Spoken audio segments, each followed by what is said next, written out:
মোমোর আসল ম্যাজিক লুকিয়ে থাকে তার এই দুই সঙ্গীর মধ্যে। লাল চাটনি, এটি মোমোর নরম আবরণের সাথে মিশে এক বিস্ফোরণ ঘটায়, এটি স্বাদের মূল চালিকা শক্তি। আর সবুজ চাটনি, এটি জিভের স্বাদকোরকগুলিকে পরবর্তী মোমোর জন্য প্রস্তুত করে তোলে। এই দুই রসায়ন অতুলনীয়, একটি ছাড়া অন্যটি অসম্পূর্ণ।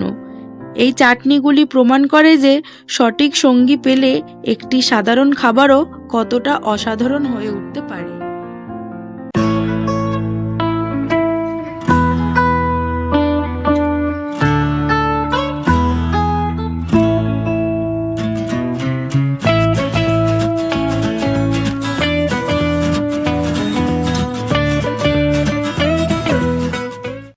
সময় দিয়ে দেখতে থাকুন, শিখুন নতুন ধাঁচ। আমার এই টুকিটাকি ব্যঞ্জনে স্বাগতম আজ। আজকের মেনুতে মোমোর স্বাদ দ্বিগুণ করতে হাজির করেছি তার দুই সেরা সঙ্গী, সেই লোভনীয় লাল আর সবুজ চাটনি। এই চাটনি দুটি তৈরি করতে ঠিক কী কী উপকরণ লেগেছে চলুন আর দেরি না করে ঝটপট দেখে নিই। টমেটো, শুকনো লঙ্কা, সাদা তেল, চিনি, রসুন, লবণ, ধনেপাতা, কাঁচা লঙ্কা এবং পাতিলেবু। আপনাদের প্রথমেই দেখাবো মোমোর জন্য লাল চাটনি তৈরি করার প্রক্রিয়া। আমি গ্যাস ওভেনে একটি পাত্র বসিয়ে দিয়েছি। এবার টমেটোগুলোকে দুভাগ করে কেটে সরাসরি পাত্রের মধ্যে দিয়ে দিচ্ছি। চাটনিটা তৈরি করার জন্য আমি মাঝারি সাইজের মোট 3টে টমেটো নিয়েছি। টমেটোগুলো দেওয়ার পর আমি একটি সম্পূর্ণ রসুনের কোয়া এতে দিয়ে দিলাম। তারপর এর মধ্যে দিয়ে দিচ্ছি 5টা শুকনো লঙ্কা। খানিকক্ষণ পর আমি সব জিনিসগুলো একটু উল্টে পাল্টে নাড়িয়ে চাড়িয়ে দিলাম।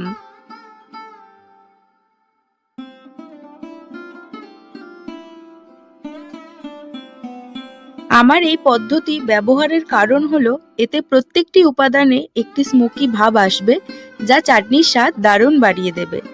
আপনারা চাইলে এগুলো জলে সেদ্ধ করেও নিতে পারেন, অথবা সরাসরি আগুনে ঝলসেও চাটনির জন্য ব্যবহার করতে পারেন।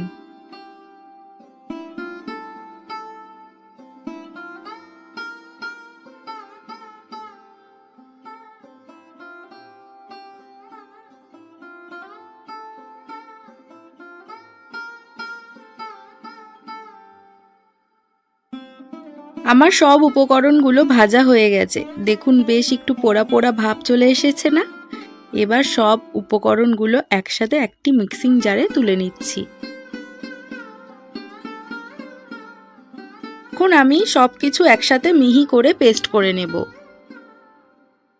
চাটনির স্বাদ আরও একটু বাড়িয়ে তোলার জন্য আমি কড়াইতে সামান্য সাদা তেল দিয়ে দিলাম। এবার তেলটা একটু ভালো মতো গরম হয়ে গেলে বেটে রাখা মিশ্রণটি তেলের মধ্যে দিয়ে দিলাম। হ্যাঁ, মনে রাখতে হবে এই পর্যায়ে কিন্তু গ্যাসের ফ্লেমটা আস্তে করে দিতে হবে। তারপর মিক্সিং জারটা ভালো মতো করে ধুয়ে আর একটু জল তাতে অ্যাড করে দিলাম।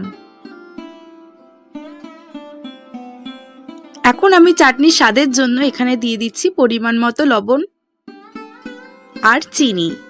চিনিটা যে যেরকম মিষ্টি খান সেরকমই ব্যবহার করবেন।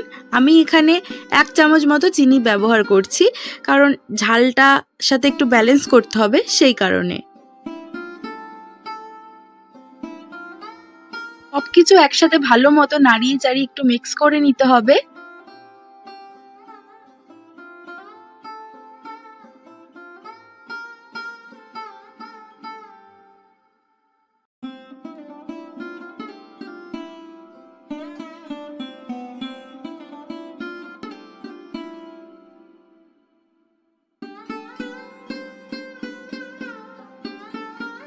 মোমোর লাল লাল ঝাল চাটনি কিন্তু আমার একেবারে রেডি।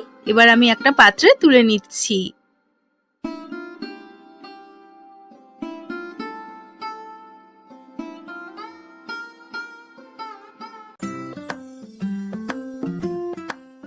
লাল চাটনি তৈরি তো দেখলেন, এবার খুব সহজে সবুজ চাটনি কিভাবে বানাই সেটাই আপনাদের দেখাই। এর জন্য মিক্সিং জারে ধনেপাতা, কাঁচা লঙ্কা, রসুন আর লবণ দিয়ে ভালো করে বেটে নিতে হবে। তারপর একটি পাত্রে ঢেলে তাতে একটু লেবুর রস মেশালেই চটজলদি তৈরি হয়ে যাবে আমাদের সবুজ চাটনি।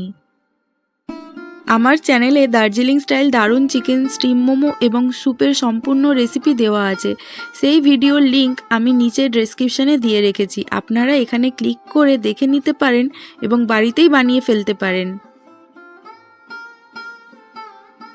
আজকের মতো তাহলে বিদায় নিচ্ছি, নতুন কোনো রেসিপি নিয়ে খুব তাড়াতাড়ি আবার হাজির হব। আশা করি আজকের রেসিপিটি আপনাদের ভালো লেগেছে। বাড়িতে অবশ্যই এটি তৈরি করে দেখবেন এবং কেমন হলো আমাকে কমেন্ট করে জানাবেন। ভিডিওটি ভালো লাগলে একটি লাইক দিন, বন্ধুদের সাথে শেয়ার করুন আর আমার চ্যানেলটি সাবস্ক্রাইব করতে ভুলবেন না। পাশে থাকা বেল আইকনটি প্রেস করে দিন, তাহলে আমার সব নতুন ভিডিওর নোটিফিকেশন সবার আগে আপনার কাছে পৌঁছে যাবে। আর যারা ভিডিওটি ফেসবুক থেকে দেখছেন তারা অবশ্যই পেজটি ফলো করে দেবেন। সবাই ভালো থাকবেন, সুস্থ থাকবেন, ধন্যবাদ।